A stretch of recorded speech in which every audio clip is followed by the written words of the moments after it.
Heureux ceux qui sont persécutés pour la justice, car le royaume des cieux est à eux. C'est la dernière des 8 béatitudes que Jésus nous a laissées, qu'on peut lire dans l'évangile de Matthieu, chapitre 5, verset 10. Et oui, malgré tous nos efforts pour être en paix avec tous les hommes, nous allons, en tant que chrétiens, expérimenter l'hostilité de la part de certains. Le clash entre le monde de Dieu et le monde sans Dieu ou anti-Dieu, c'est une réalité. Mais cette opposition ne doit pas être due à notre idiotie. Parfois, nous chrétiens, on se fait taper sur les doigts ou critiquer juste parce qu'on est bête. Ça ne doit pas être dû non plus à notre arrogance. Ça doit être dû à notre attachement à la vérité, à la justice. Nous lisons dans les versets 11 et 12 de Matthieu 5, « Heureux êtes-vous quand on vous insulte, quand on vous persécute, et quand on dit faussement toutes sortes de mal contre vous à cause de moi. Réjouissez-vous, criez votre joie. » Jésus ne dit pas « Prenez les armes, vengez-vous ». Il ne dit pas non plus « Apitoyez-vous sur votre sort. Oh, oh, personne m'aime, je suis chrétien, tout le monde m'en veut. » Non. Il dit encore moins « Allez-y les gars, encore, j'aime ça. » Non, non, on n'est pas maso. Mais pourquoi alors se réjouir quand on est l'objet d'hostilité? Eh bien parce qu'il est écrit, Jésus le dit, verset 12, « Car une grande récompense vous attend dans les cieux. » C'est ainsi, en effet, qu'on a persécuté les prophètes qui vous ont précédés. La persécution, c'est un certificat d'authenticité de notre foi. Paul l'a écrit, toutes les personnes qui veulent mener une vie fidèle à Dieu dans l'union avec Jésus-Christ seront persécutées.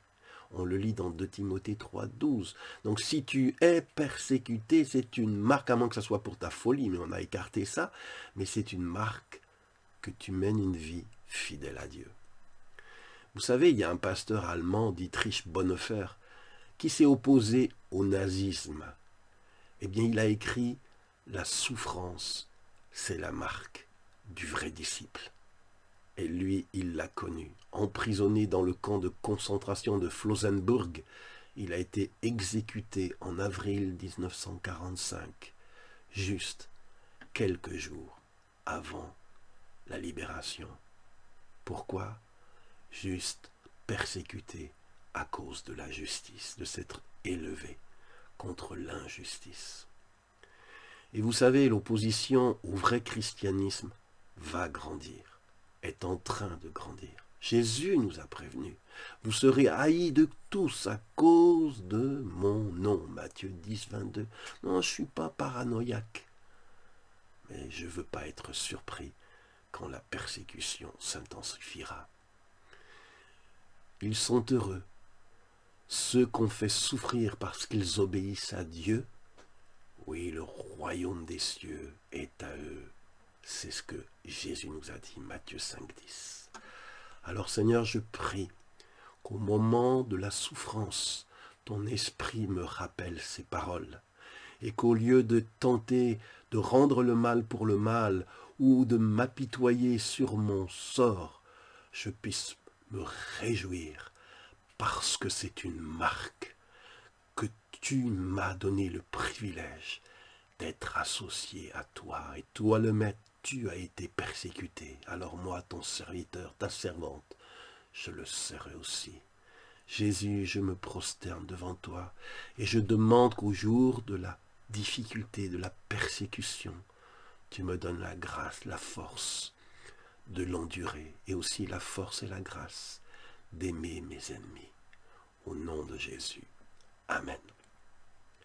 J'ai une petite question à vous poser. Est-ce que vous avez aimé cette série de vidéos sur les béatitudes? Est-ce que vous pouvez me le dire, me faire un petit message? pour me le dire. Et si vous avez aimé, faites connaître cette série autour de vous. Faites connaître cette page, cette chaîne. J'y publie chaque mercredi une courte vidéo, chaque vendredi un enseignement un peu plus long. Si vous n'êtes pas abonné, pensez à le faire. Que Dieu vous bénisse, que sa parole trouve chez vous, en vous, des cœurs bien disposés, où elle pourra porter beaucoup de fruits. À bientôt.